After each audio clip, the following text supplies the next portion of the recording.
এই কথাটি কোরআনের।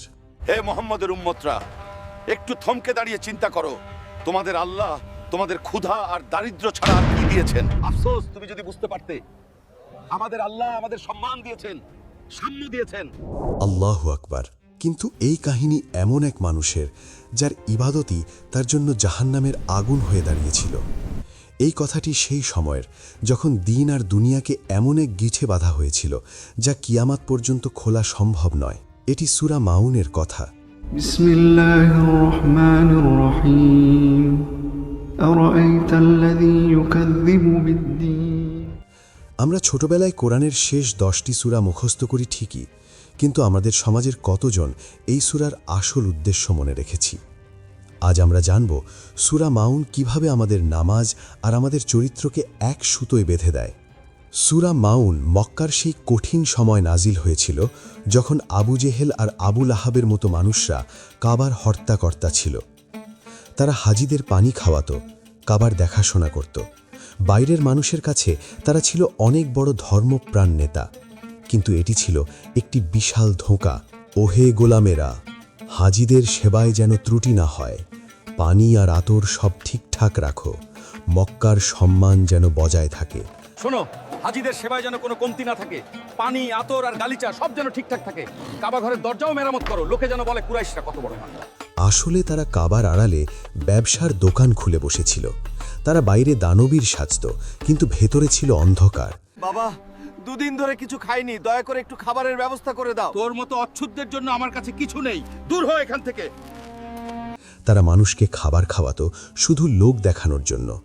তাদের হৃদয়ে গরিবের জন্য কোনো দয়া ছিল না। মক্কার তপ্ত রোদে সেদিন বাতাস যেন স্তব্ধ হয়ে গিয়েছিল। একটি ছোট এতিম ছেলে ধুলোবালি মাখা শরীরে আবু জেহেলের বাগানে পৌঁছল। ছেলেটি এসেছিল তার বাবার গচ্ছিত রাখা সম্পদ ফেরত নিতে। ওগো আবু জেহেল, আমি ভিক্ষা চাই না, আমার বাবার সেই আমানত ফিরিয়ে দিন যা আপনি আগলে রেখেছেন। আবু জেহেল তার দিকে বিষাক্ত দৃষ্টিতে তাকালো এবং কর্কশ কণ্ঠে চিৎকার করে উঠল, তোর বাবার সম্পদ, যা এখান থেকে ভিক্ষুক, আবার এখানে দেখলে তোর পিঠের চামড়া তুলে নেব। ওই দেখো, রাশিদের ছেলে, এখন দেখবে তোমরা তামাশা কি হয়। আমি এসেছি আমার বাবার আমানত, আমার অধিকার ফিরিয়ে নিতে। তোর এত বড় সাহস, তুই আমার মুখের উপর তর্ক করছিস? দূর হয়ে যা এখান থেকে। ছেলেটির বুক ফেটে কান্না আসলো। মক্কার বড় বড় নেতারা তখন হাসাহাসি করছিল। বেচারা ছেলেটা। তারা মজা করে বলল, আরে ছেলে, তোমার বিচার তো ওই মোহাম্মদই করে দিতে পারেন, যাও ওনার কাছে যাও। কিন্তু তারা জানত না, আসমান থেকে স্বয়ং আল্লাহই দৃশ্য দেখছেন। নবী করিম সাল্লাল্লাহু আলাইহি ওয়াসাল্লাম ছেলেটির কথা শুনে এক মুহূর্তেও দেরি করলেন না। তিনি উঠে দাঁড়ালেন।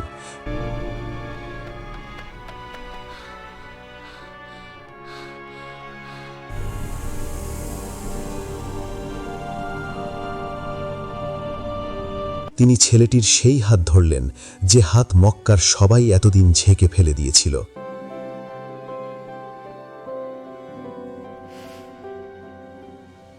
আবু জেহেলের সামনে গিয়ে শান্ত কিন্তু বজ্র কণ্ঠে বললেন, আবু জেহেল, এই এতিমের আমানত এখনই ফিরিয়ে দাও। আবু জেহেল থর থর করে কাঁপতে কাঁপতে ঘরের ভেতর থেকে সম্পদ এনে ছেলেটির হাতে তুলে দিল।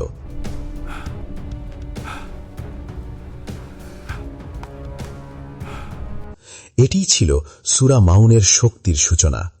চলুন এবার সূরাটি বুঝতে চেষ্টা করি। আরাআইতাল্লাযী ইউকাযযিবু বিদ্দীন।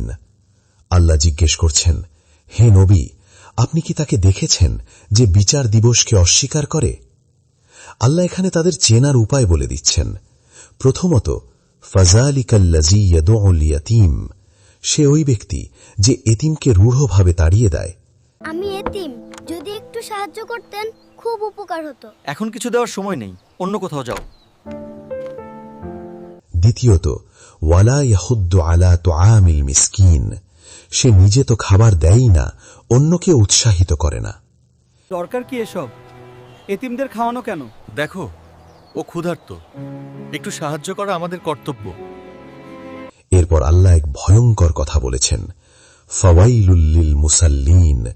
দুর্ভোগ সেই নামাজীদের জন্য আল্লাযীনা হুম আন সলাতিহিম সাহুন, যারা তাদের নামাজের ব্যাপারে উদাসীন।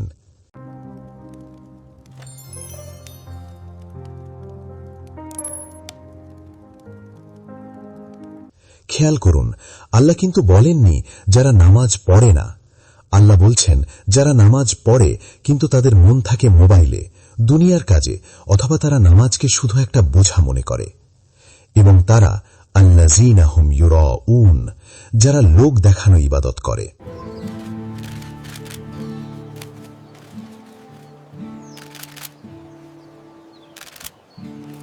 আজকের যুগে এই সূরা আমাদের কি শেখায়? হয়তো আপনি নিয়মিত নামাজ পড়ছেন, কিন্তু আপনার অধীনে কাজ করা শ্রমিকের বেতন আটকে রেখেছেন। আপনি হয়তো বড় বড় ইফতার পার্টি দিচ্ছেন, কিন্তু আপনার পাশের ঘরের এতিম বাচ্চাটি না খেয়ে আছে।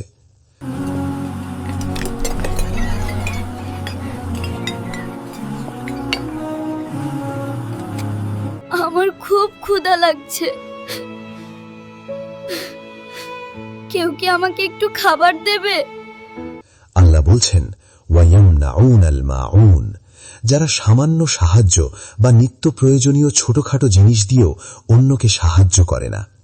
আপনার কপাল সেজদায় কালো হয়ে যেতে পারে, কিন্তু আপনার অন্তরে যদি মানুষের প্রতি দয়া না থাকে, তবে সেই নামাজ আল্লাহর কাছে গ্রহণযোগ্য নয়।